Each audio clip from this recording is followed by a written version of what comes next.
welcome to the first Community of Actors Sticking Together, or CAST, podcast. My name is Kevin Muldoon. I am your moderator for the website/videocast, and welcome. Today is February the 1st, 2016, and there's several topics going on in the community, as well as things going on in the acting world altogether, and some personal insight I've had I'd like to discuss with you real quickly, maybe have a group chat formed from this. The first thing I wanted to talk about actually was I've tried to put this together in my head for almost 3 months now. I kept putting it off, and I think especially with this career, that can be one of the easiest things to do, to put your career off. Other things get in the way. Sometimes you're not making enough money as an actor, so you go be a bartender or server or follow other career plans. And before you know it, you've completely given up on what your main goals, objectives, and dreams were. And I've definitely seen some of that happen to me. The moment I got to New York, I made a goal to have 1 month's rent be paid completely by acting wages. Now, I got here last August, 2015, and I think it was October or November, I actually paid my month's rent, which is about $1,400 totally in acting wages. And that was a lot of background. That was about 19 days of background, and then I managed to pick up several days of actual, I did a commercial or two or something to that effect. So I managed to do it. I hit that goal. It was, I think, was a realistic goal, but it was a hard goal. If I had said, you know what, I just don't want to do this anymore, it's not working out, or it's too hard, I wouldn't be able to achieve that. I mean, obviously. But it was not easy, especially background work cannot always be the most glamorous of work, but it is fun. It can be fun. There's always opportunity with it, and I think a lot of the people in the cast group tend to be background actors, as that's kind of the rung you start on when you're going from theater to commercial work. That's at least what it was like for me, coming from a civic theater background to commercial work in New York City. I want to say that I did read many of the polls that were sent in. I want to thank you very much for filling those out. I'll try to make them a little bit more open to everybody. It seemed like you had to be a member of a site to get it put together. Basically, what I learned that is we're about 50-50 split between theatrical actors and community actors, and almost everybody said in the poll they would prefer to be a theater actor, which to me is kind of a cool thing. It really says that theater is the truest form of this sport.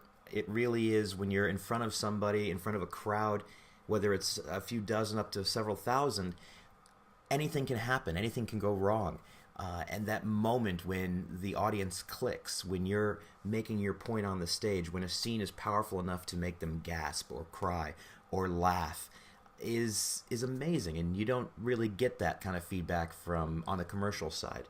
You get fame and money and other things, but theater specifically, you get applause. Now, I actually like this discussion. I don't know where I fall, to be honest.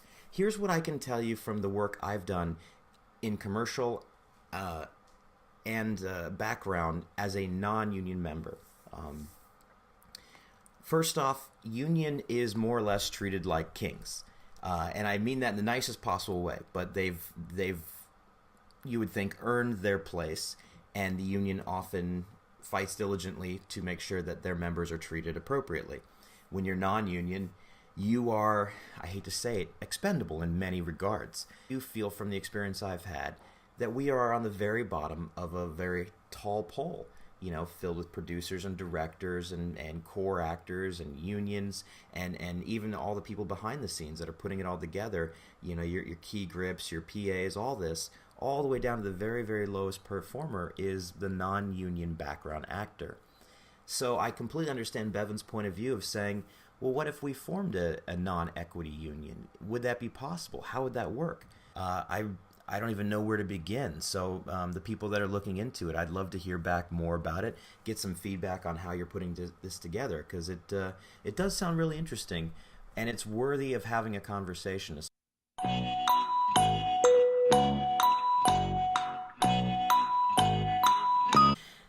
One other topic I want to go over.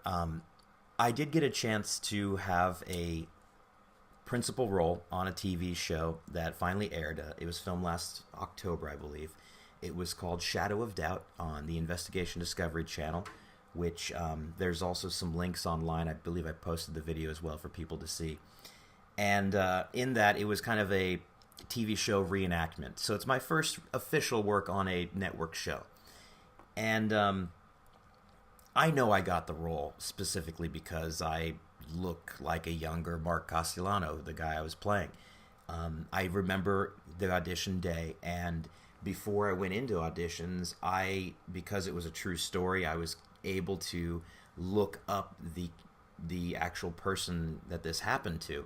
And I went through on the internet all the backgrounds of this guy, including when he spoke with the police and things of that nature.